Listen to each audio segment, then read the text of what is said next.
السلام عليكم ورحمة الله وبركاته. بسم الله الرحمن الرحيم. الحمد لله رب العالمين، والصلاة والسلام على سيدنا محمد وآله وصحبه أجمعين. أما بعد.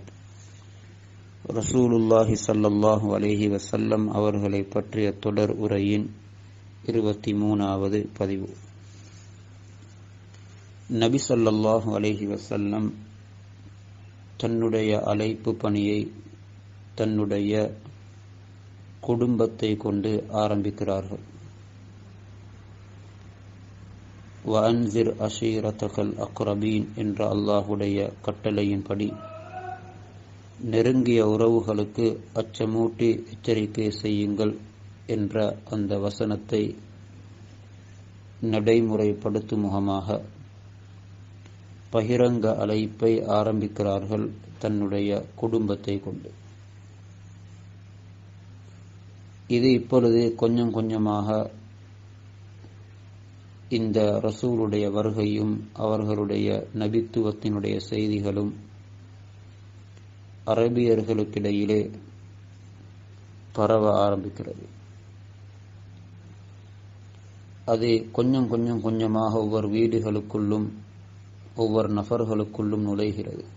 எல்லோரும் இப்பொழுது அதை பேசக்கூடியவர்களாக ஆகிவிட்டார்கள். அதுவே அரபியர்களுடைய ஒரு பேச்சு பொருளாக மாறிவிட்டது. தொடர்ந்து நபி ஸல்லல்லாஹு அலைஹி வஸல்லம் அவர்களுக்கு அல்லாஹு தஆலா இன்னும் ஒரு வசனத்தையும் இறக்கி வைத்தான். ஃபஸ்தா பிமா துஅமரு வஅரில் அனில் முஷ்ரிகீன். உங்களுக்கு ஏவப்பட்ட இந்த மார்க்கத்தை நீங்கள் தயக்கமின்றி அவர்களுக்கு தெளிவுபடுத்துங்கள், அதில் உறுதியாக இருங்கள். உங்களுடைய இந்த உண்மையான தீனை நீங்கள் தெளிவாகவே சொல்லிவிடுங்கள் என்ற இந்த வசனத்தை அல்லாஹு தஆலா இறக்கி வைக்கிறார். அல்லாஹ்வுக்கு விருப்பமில்லாத மோசமான அந்த பாவங்களை புறக்கணித்து விடுங்கள் என்ற வசனம் இறங்கிய பொழுது இப்பொழுது நபி ஸல்லல்லாஹு அலைஹி வஸல்லம் இன்னும் அதனை பகிரங்கமாக சொல்ல ஆரம்பித்தார்கள். மக்காவினுடைய பெரும் தலைவர்களுக்கெல்லாம் இது மிகப்பெரிய ஒரு பயங்கரமான ஒரு நிலையை உருவாக்கிவிட்டது. இப்படியே இது தொடருமாக இருந்தால் இது எங்கே போய் முடியும்? ஆரம்பத்திலே இதனை நிறுத்த வேண்டும், தடுக்க வேண்டும்.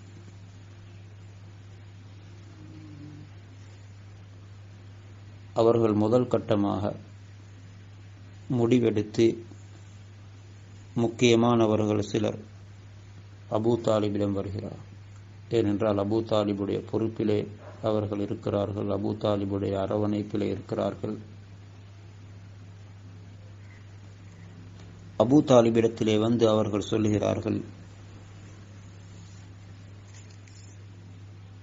உங்களுடைய இந்த மகன் இவர் இப்படி எல்லாம் செய்கிறார். இன்ன இப்ன அஹி கத் சப்ப ஆலிஹதனா வ ஆப தீனனா வ ஸஃபஹ அஹ்லாமனா வ ضلل ஆபாஅனா.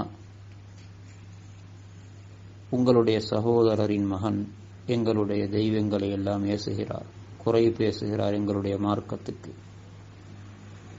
எங்களுடைய புத்திசாலிகளை அறிவாளிகளை எல்லாம் மடையராக ஆக்குகிறார். எங்களுடைய மூதாதையர்களை வழிகெட்டவர்கள் என்று சொல்லுகிறார்.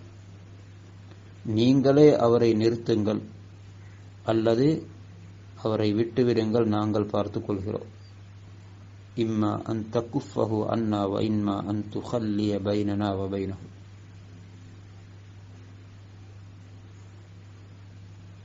நீங்களும் நாங்கள் இருக்கக்கூடிய அந்த நிலையில் தான் இருக்கிறீர்கள்.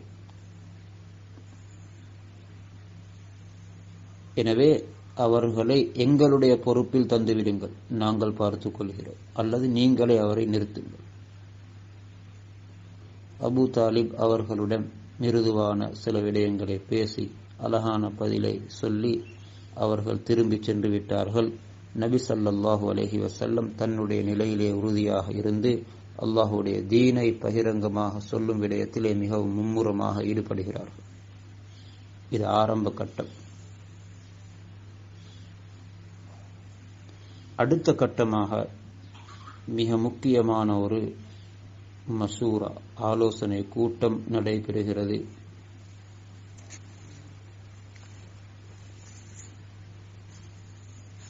அவர்களுக்கு இந்த தேவை ஏன் ஏற்பட்டதென்றால், அடுத்து ஹஜ்ஜுடைய மாதம் வந்து கொண்டிருக்கிறது. ஹாஜிகள் அந்த காலங்களிலிருந்தே பழைய முறையில் ஹஜ்ஜுடைய அமல்கள் நடைபெற்று கொண்டிருந்தது.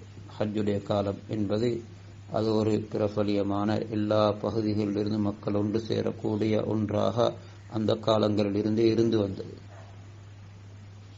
அதை பரிசுத்தமான முறையிலே ஒரு பூர்த்தியான வடிவத்தில் இஸ்லாமிய கடமையாக ஆக்கப்பட்டது ஹிஜ்ரி 10.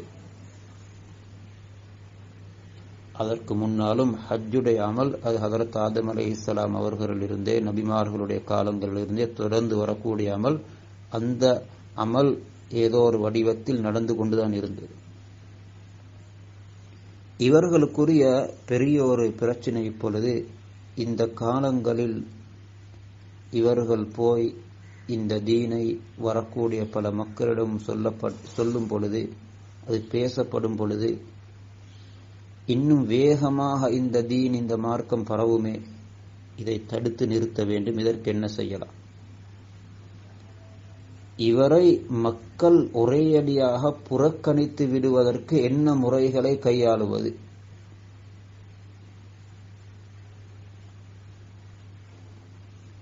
இதற்காக வேண்டி குறைஷிகளில் உள்ள மிக முக்கியமானவர்கள் ஒரு ஆலோசனை கூட்டத்தை நடத்துகிறார்கள். அவர்கள் முடிவெடுத்தார்கள், நாங்கள் எல்லோரும் சேர்ந்து எந்த கருத்து முரண்பாடும் இல்லாமல் ஒரே வார்த்தையை சொல்லி இந்த ரசூலை புறக்கணிக்க வேண்டும். மிக முக்கியமான விவேகி தலைவர் வலீத் இப்னு முகீரா அவர்களிடம் எல்லோரும் ஒன்று சேர்கிறார்கள். ஒன்று சேர்ந்தவுடன் வலீத் அவர்களிடம் சொல்லுகிறார், நீங்கள் எல்லோரும் ஏதாவது ஒரு விடயத்தை சொல்லுங்கள், நாங்கள் எல்லோரும் அந்த ஒரு வார்த்தையின் மீது ஒன்றுபட வேண்டும்.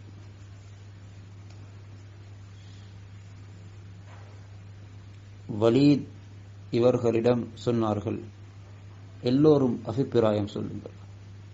யாரும் கருத்து முரண்பட்டு ஒருவர் ஒன்றையும் இன்னும் ஒன்றையும் சொல்லி பொய்யாகிவிட்டால் மக்களுக்கு தடுமாற்றமாகிவிடும், சந்தேகம் வந்துவிடும். வந்தவர்கள் சொன்னார்கள் வலீதிடம், நீங்களே ஒரு கருத்தை சொல்லுங்கள்.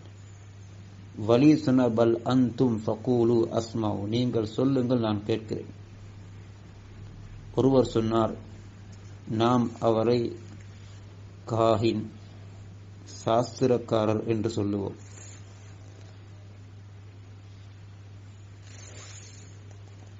வலீத் சொன்னார், இல்லை, அது எடுபட மாட்டாது. சாஸ்திரக்காரர்கள் எல்லோருக்கும் தெரியும், இவருடைய பேச்சில் அப்படிப்பட்ட எந்த ஒரு விடயமும் இல்லை. இவருடைய பேச்சை பார்த்து யாரும் சாஸ்திரக்காரனுடைய பேச்சு அவனுடைய உளறல்கள் என்று சொல்ல மாட்டார்கள். இரண்டாவதாக கருத்து சொன்னார்கள், அப்படி என்றால் நாம் அவரை பைத்தியக்காரர் என்று சொல்லுவோம். வலீத் சொன்னார், அவர் பைத்தியக்காரர் அல்ல. பைத்தியக்காரர் எப்படி இருப்பான் என்பது எங்கள் எல்லோருக்கும் தெரியும். ஆனால் அவரிடமோ பைத்தியத்தின் எந்த அடையாளமும் இல்லை, யாரும் அதனை ஏற்றுக்கொள்ள மாட்டார்கள். திரும்பவும் சொன்னார்கள், அப்படி என்றால் நாம் ஷாயிர் கவிஞர் என்று சொல்லுவோம். இவர் சில கவிகளை கட்டி படிக்கிறார். வலீத் சொன்னார், அவர் கவிஞர் அல்ல. எங்கள் எல்லோருக்கும் ஒரு ஷாருடைய கவியினுடைய அனைத்து வகைகளும் தெரியும், இவருடைய பேச்சு அப்படிப்பட்டதல்ல. திரும்பவும் சொன்னார்கள், அப்படி என்றால் இவரை சூனியக்காரர் என்று நாம் அறிமுகம் செய்வோம். வலீத் சொன்னார், இவர் சூனியக்காரர் என்று சொல்லுவதையும் மக்கள் ஏற்றுக்கொள்ள மாட்டார்கள். சூனியத்தை நாம் நன்கு அறிந்திருக்கிறோம். இவருடைய பேச்சு சூனியக்காரர்களின் ஊதுலாகவோ முடிச்சுகளாகவோ நமக்கு தோன்றவில்லை. இப்பொழுது குறைசிகள் கேட்கிறார்கள், அப்படி என்றால் என்ன சொல்லுவது? எப்படி இவரை மக்களுக்கு அறிமுகம் செய்து இவருடைய பேச்சு எடுபடாமல் இருப்பதற்கு நாம் மக்களுக்கு சொல்லுவது? வலீத் சொன்னார், அவர்களுக்குள்ளே அல்லாஹ் மீது ஆணையாக அவருடைய பேச்சில் ஒரு தனித்துவமான இனிமையும் மிகுந்த கவர்ச்சியும் இருக்கிறது.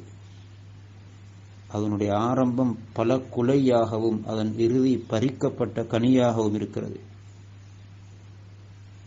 நீங்கள் முன்னால் கூறியதில் எதை கூறினாலும் அது பொய்தான் என்று மக்களுக்கு தெரிந்துவிடும்.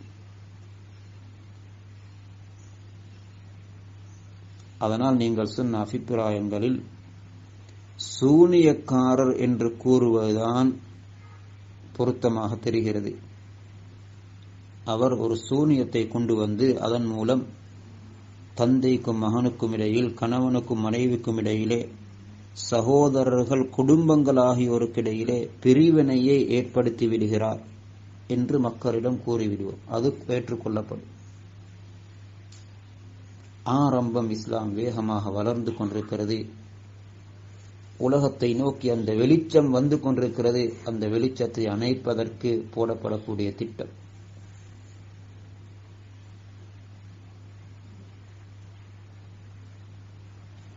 வந்திருந்த குறைசிகள் வலீதிடம் இது ஒரு நல்ல யோசனை என்று முடிவெடுத்தார்கள். சில அறிவிப்புகளிலே வருகிறது, வலீதிடம் இந்த அபிப்பிராயங்கள் சொல்லப்பட்டதன் பின்னால் குறைசிகள் வலீதிடமே சொன்னார்கள், நீங்கள் ஏதாவது ஒன்றை சொல்லுங்கள். வலீத் நீண்ட நேரம் யோசிக்கிறார். அவருக்கு ஒன்றுமே தோன்றவில்லை. அவர்கள் படித்தவர், ஒரு விவேகி.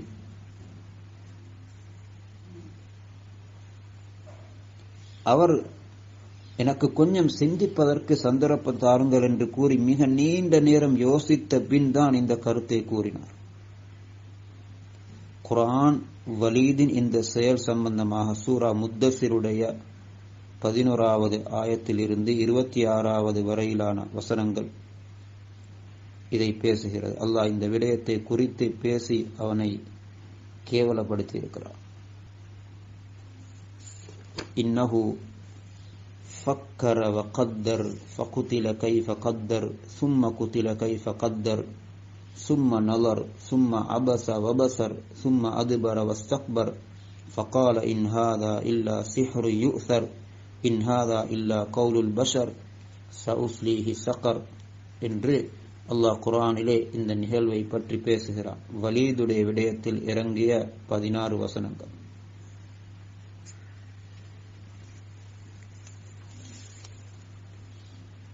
நிச்சயமாக அவன் இந்த குர்ஆனை பற்றி மிக கவனித்து ஒரு பொய்யை கற்பனை செய்தான். இன்னஹு ஃபக்கர வகத்தர், யோசிக்கிறான். இவருடைய இந்த அழைப்பை தடுத்து நிறுத்துவதற்கு, இந்த ஒளியை அணைப்பதற்கு என்ன செய்யலாம்? கற்பனை செய்தான். அவன் அழிந்து போவான். ஃபகுதில கைஃப கத்தர், எப்படி அவன் கற்பனை செய்து விட்டான். பின்னும் அவன் அழிந்து போவான். சும்ம குதில கைஃப கத்தர், அவன் எப்படி கற்பனை செய்தான். சும்ம நவர், பிறகு அவன் யோசிக்கிறான், அங்கும் இங்கும் தடமாறுகிறான். சும்மா அபஸ வபஸர், அவனுக்கு எதுவுமே தோன்றாத நிலையில் அவன் முகம் கடுகடுத்தான், முகம் சுளித்தான். சும்மா அதுபர வஸ்தக்பர், பிறகு முடியாது, இதற்கு ஒன்றுமே சொல்ல முடியாது என்று பொறுமுதுகு காட்டி ஓடினான். என்றாலும் வஸ்தக்பர், பிறகு அவன் கர்வம் கொண்டான், இதை விடக்கூடாது. கடைசியாக சொன்னான், இன் ஹாதா இன் ஹிய இல்லா சிஹ்ருன் யுஸர் فقال إن هذا إلا سحر يؤثر إن هذا إلا قول البشر. இது மயக்கக்கூடிய சூனியமே அன்றி வேறில்லை. மேலும் இது வெறுமனே ஒரு மனிதனுடைய பேச்சு, தெய்வீக பேச்சல்ல. இவருடைய புறத்தினால் கற்பனை செய்யப்படக்கூடிய கட்டப்படக்கூடியது, இது மனிதர்களுடைய சொல்லை என்று வேறில்லை என்று அவன் முடிவு கொடுத்தான். குர்ஆன் இதை பேசுகிறது.